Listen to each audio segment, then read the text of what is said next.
Right, so this is where we've got to. Got all my hinges done. These are all ground on both sides and the three flat sides. This is the side that's going to have the radius cut on them. We've got bigger blocks on the end. They're all within a couple of tenths of each other. I'm really happy how they came out. So what we've got to do is, this is a shoulder bolt. I came in the other night, I got home a little bit early from work, so I've made one. So when these are drilled and bored for these. So we need to make another one of those. That's an M8 thread on the end of it.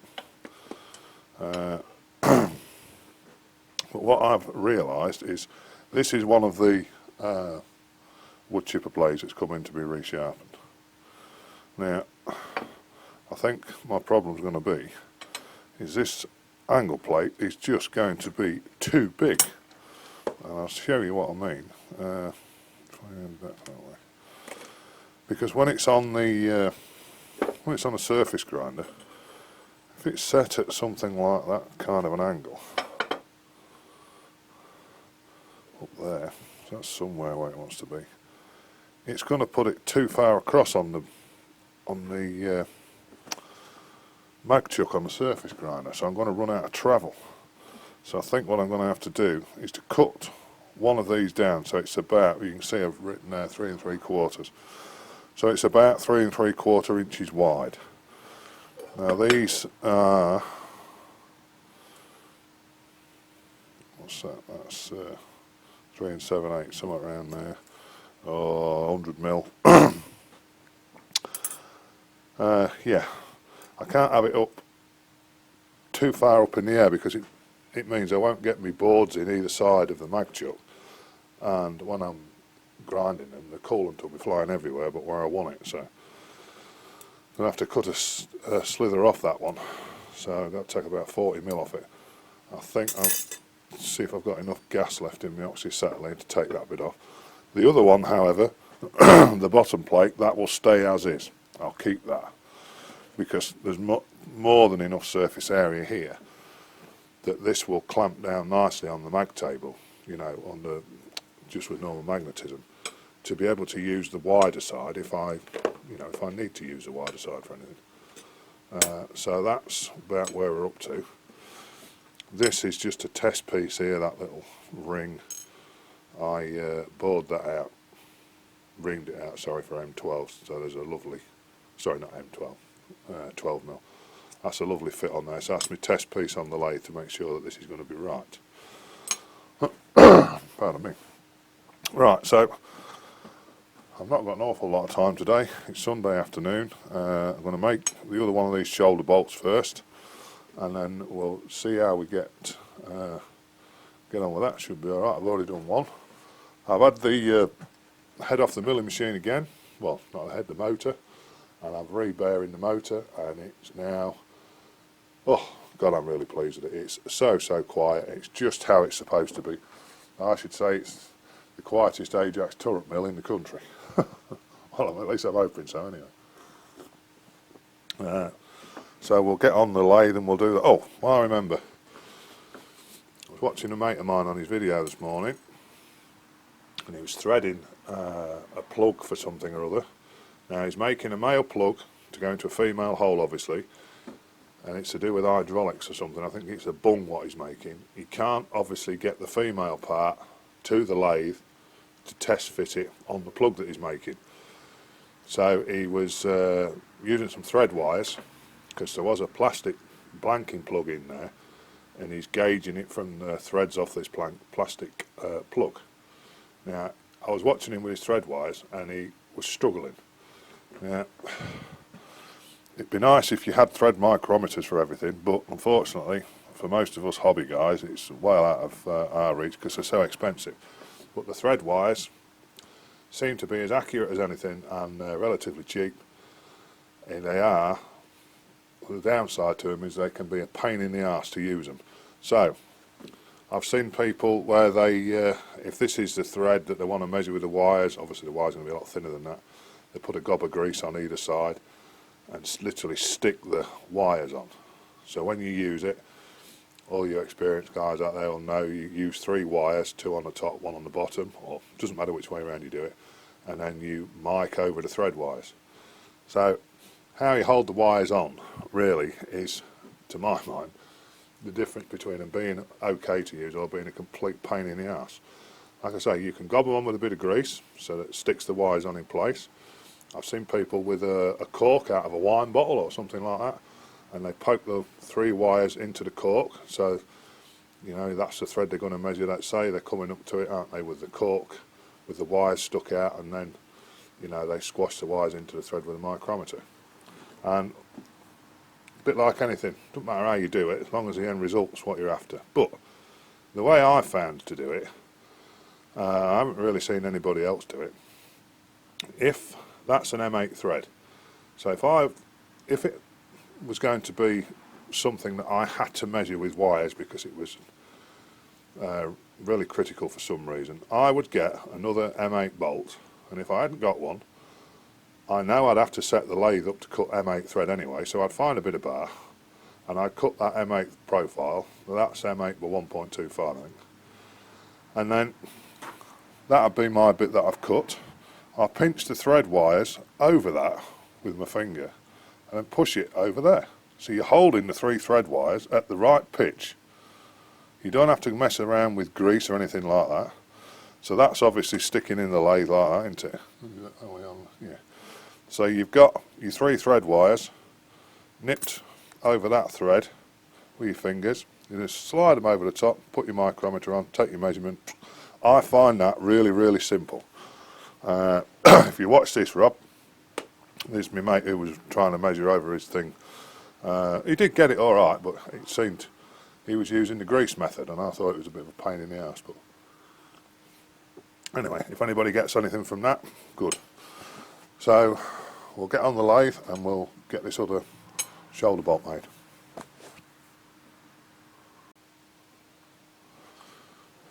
Right, we're about ready to go. Clean the end up. I've set my carriage dial to the length we want, which is 11mm. We're running at 770.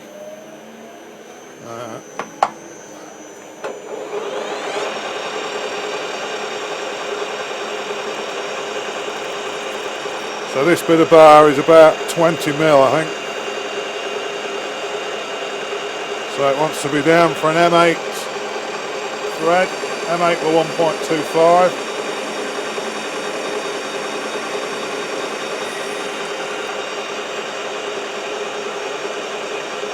This will be 4mm. So you can see.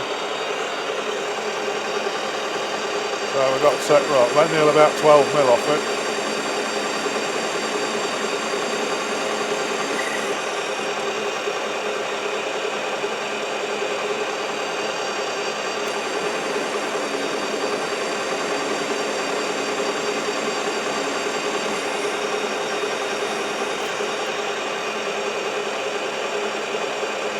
That'll be 8mm off it.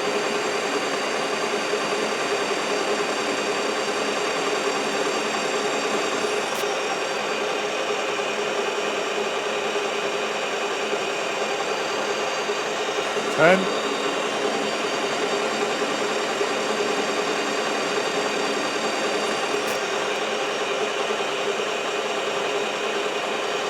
This will be 11.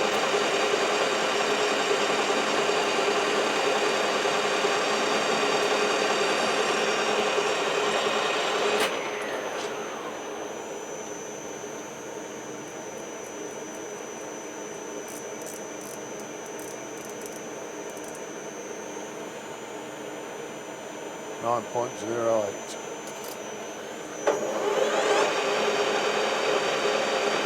We'll take 0.5 of a mil off.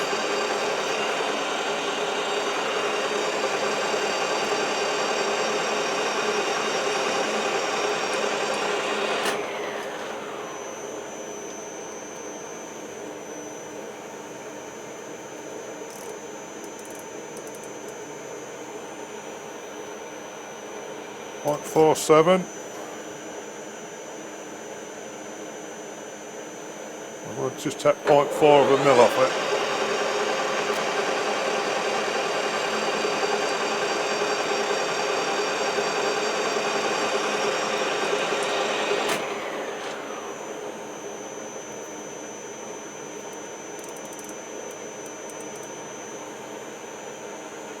7.99. So we're within 100ths of a millimetre there, which is less than 4/10. So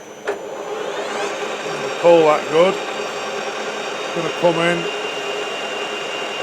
go to 0 on my dial gauge, or my carriage bed gauge, whatever you want to call it. Just clean this face up.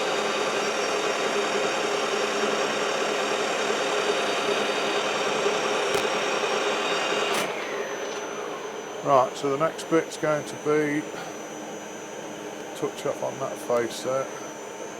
19mm. So I'm setting the travel length with the on my main hand wheel for the carriage on the lathe. It's got a graduated wheel on it. I've checked it, it's quite accurate actually. 15, 16, 17, 18, 19mm. I'm going to re-zero my DTI on the bed. A bit awkward with a camera in the way, I must admit. Right, so that's got to be turned to there, and that wants to finish at 12mm, so we want roughly about 8mm off this. Zero the cross feed dial.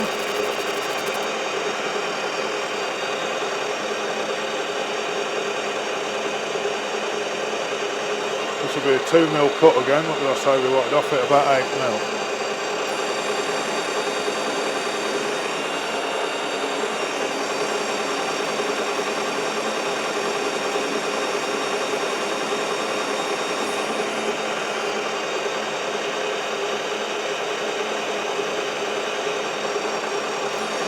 That'll be 4mm.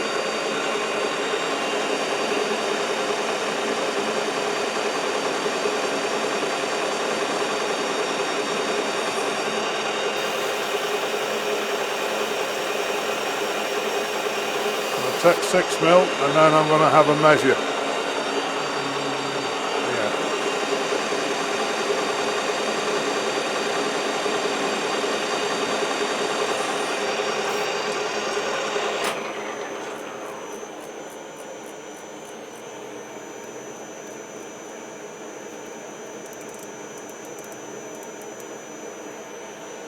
.17.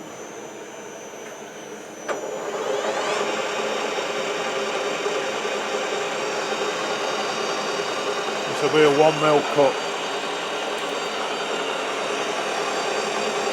Now it's quite imperative that I get this bit right, because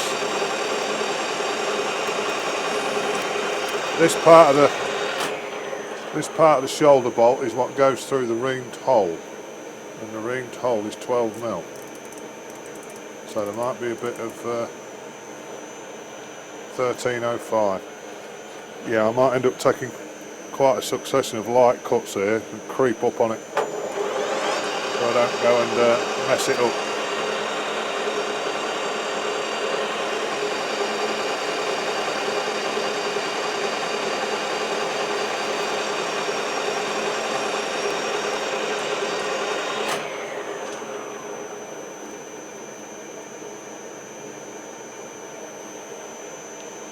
.46. I'll take 0.2 of a mil. It does have a habit of biting your arse if you're not careful, and you just get really close and then you go over.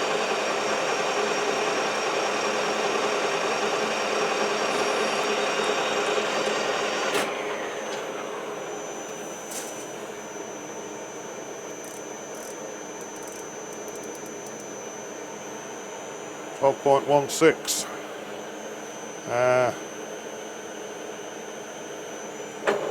0.1 of a mil.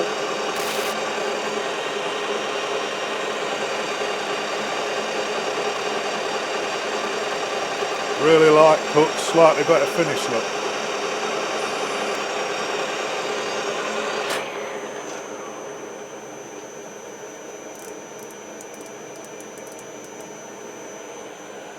Smack on 12mm, that says. Let's try our little plug gauge.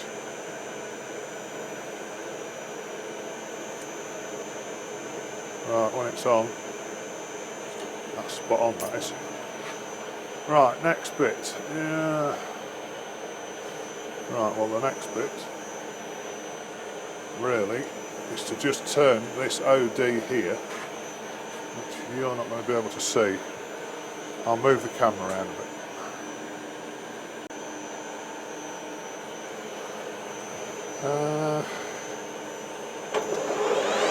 Right, so this OD part here, that only wants to be 19mm OD. Take a bit more than that now. Take 0.4 of a mil off it.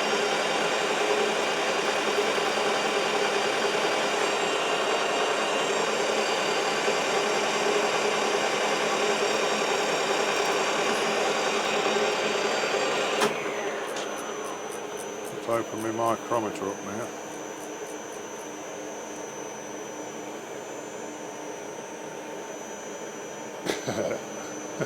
All a bit awkward because the camera's in the way.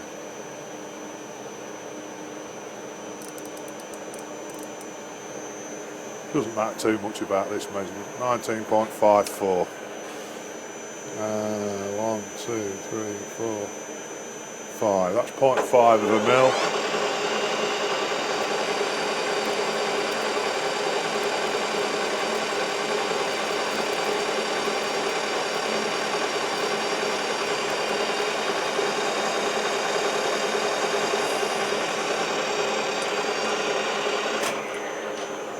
Clean that up with a bit of emery before we part that off. Let's see what I'm doing. 1907. Right. I'm going to move the camera shortly, but before, what I'm going to do, I'm just going to file this corner, put a slight radius on it because we're going to single point thread that bit next. And take that sharp edge off there and there. Just give it a bit of a general clean up, and then we'll cut a bit of thread on it then. Right, we should be close enough for that, boys. So, right, we're all set up on the gearbox. Just going to touch off and see where we're actually at. You can actually most probably see it better than I can. Take that oil off there a minute. I'll see it just starts up. Alright, that's 0 there. Set the carriage clock.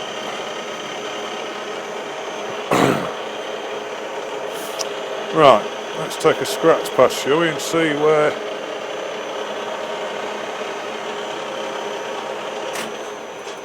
Well, we should have 1.25.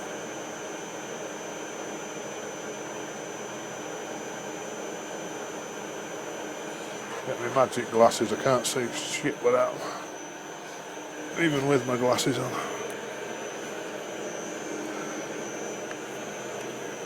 Oh dear. Getting old great, eh? Right, well that's spot on. So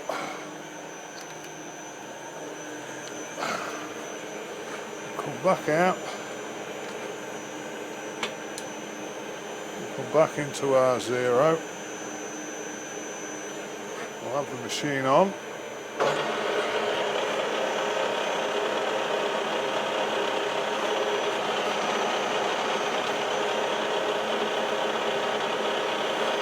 So I think I've got to get down to something like about 1.8 mil on the dial.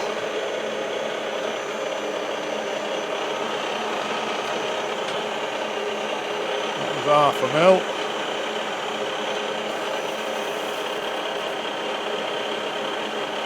It's going to be 0.8.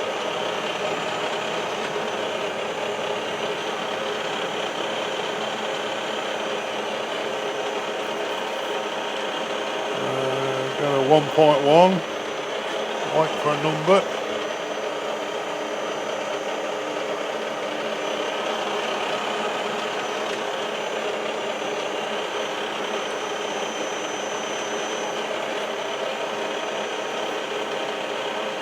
1.4.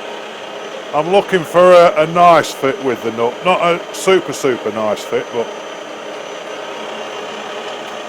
you know what I mean, not real sloppy, but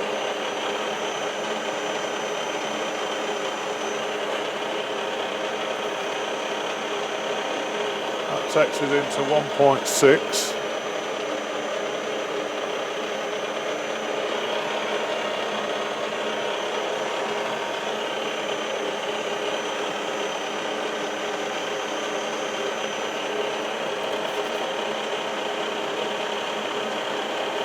Try at 1.8 and I'm going to test fit the nut.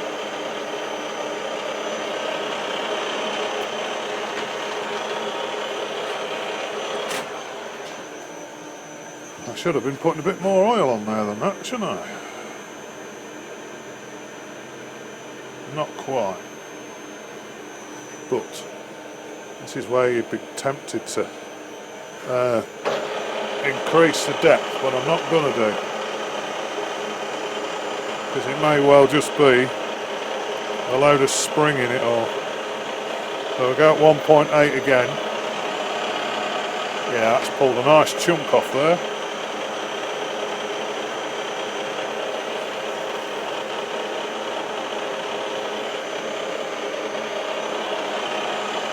Again.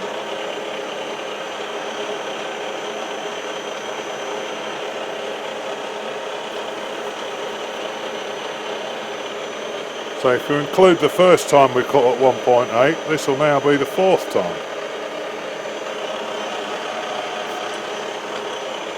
And that's still fetched a bit out, isn't it? Let me just find, where's the small file gone out?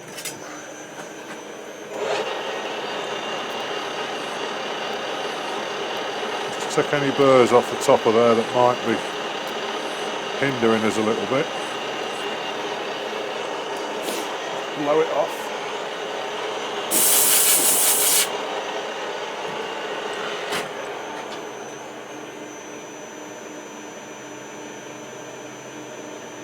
There we go, look. That's just the sort of fit I wanted. And I didn't increase the depth from 1.8. But yeah, I did get a little bit of warning when I did the first one, didn't I? So I knew roughly where I needed to go to. Smack my freaking head then. Right, got a machine a bit out the back here and part it off. So but before I do that, I'll just shift this camera out of the way again. So, take the threading tool out, put in our parting off tool, move that out of the way. So, what we need here then is, right, from that front edge, I'm going to do this bit about 5mm thick. Just about there. And that part's going to be behind the 5mm. The next bit's going to be the bit we put the hex on for the bolt. So we're not overly worried about the diameter of that. I've got 15mm written down there. So that's saying we want about 4mm.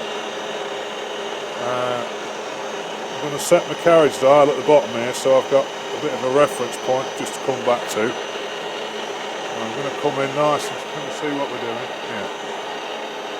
Not the best camera angle, is it? I'm going to come in till we just touch there. We'll zero that dial. I'm going to go in 4mm. Well, actually, I'm going to stop at about 3.9 or 3.8, something like that. You'll see why in a minute.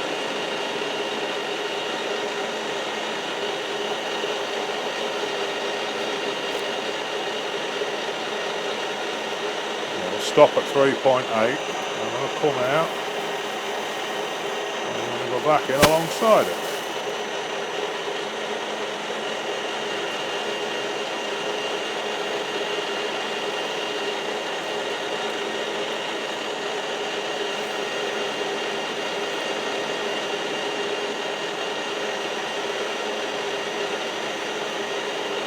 3.8.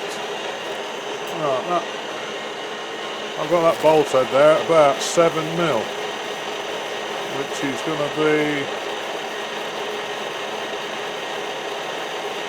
yeah, one more width of that tool is going to be more than enough.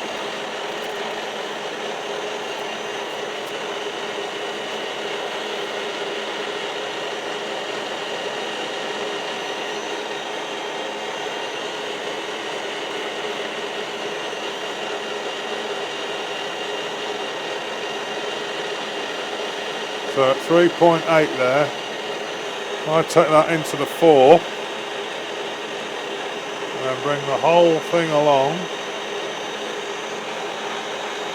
Should clean it up fairly well. Back to 0 on the carriage dial. That's it. Right.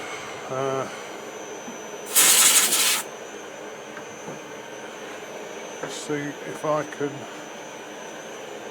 knew where I put my file. Just take a bit off that sharp edge off the back there.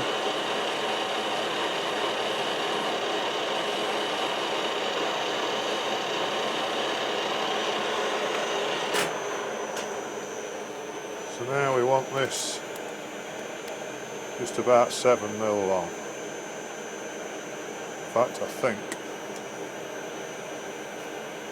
I'm going to do it 8 because I'm going to end up, we shall end up putting it back in here at some point in the collet chuck just to machine the end off after it's been, what's the word, after it's been, had the hex put on it. Right, we'll part this off and then we'll be a bit closer to getting this angle plate done, won't we? Still a lot to do though. But I'm running out of time today, so I have a feeling that to get this done, this will be about it. It'll be a short video. I suppose some of you will be going, hey, thank God for that.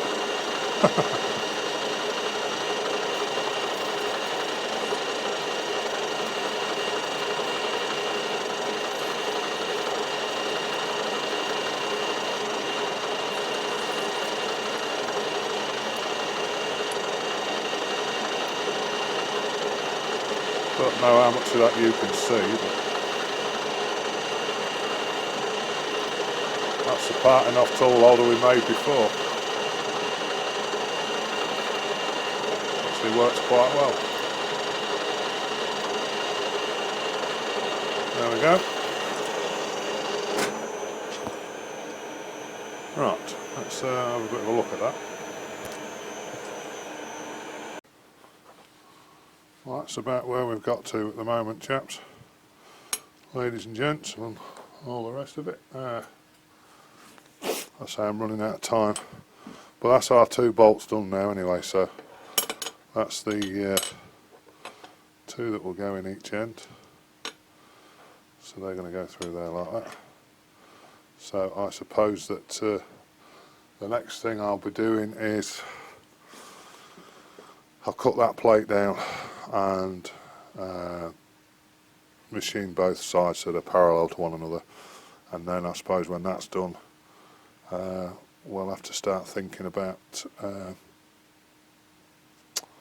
getting these drilled and tapped and reamed ready for the hinges, and then think about how I'm going to hold them on the rotary table. Because if you think, well, maybe can you see that? Yeah, we're going to have a bolt. Not these, because these are flatted ones, but we're going to have a bolt going in there from underneath the plate. 2 bolts like that. And then we're going to have a round hole. All holes are round out here, dopey git. We're going to have the dowel pin going through there, you know, to lock them into each one. I'm not sure the best way to cut the radius on these, to be honest. I've got a rotary table, but I haven't got anything that will fit in the centre of it because it's some funny taper. But I was thinking I might have to make something along the lines of that, you know, if I machine this down a bit this end and give a lip there so that would push up against it and put a clamp on the top to hold it in place, then maybe we could go around on the rotary table like that and cut the radius on the ends like so. Crikey, oh, you can't draw to save your life, can you? Looks more like a poor man's wig, that does, doesn't it? And then the other thing I need to work out as well is I've got to work out how short I can make these, really. Because the further that hole is down in the part, then obviously the lower the angle plate's going to sit on anything I put it on, isn't it? So I mean, you think maybe, I think the centre hole's going to be there somewhere. Something like maybe 10 mil from the bottom to the centre of the hole, and then we'd maybe have 10 mil above it with a radius around it. So I don't know, it's all got to be kind of worked out yet. Anyway, we'll get there one way or another. So I did actually, if you're wondering why earlier on in the video I made two of these, we do a couple of big chunky parallels, so I did them at the same time, knowing that if I cocked anything up, I've got some more material here which is pretty much the same as this to go at, and if I didn't cock them up, I'd have a couple of parallels. So anyway, that's where we're at. So we'll see you on the next one. Right, cheers.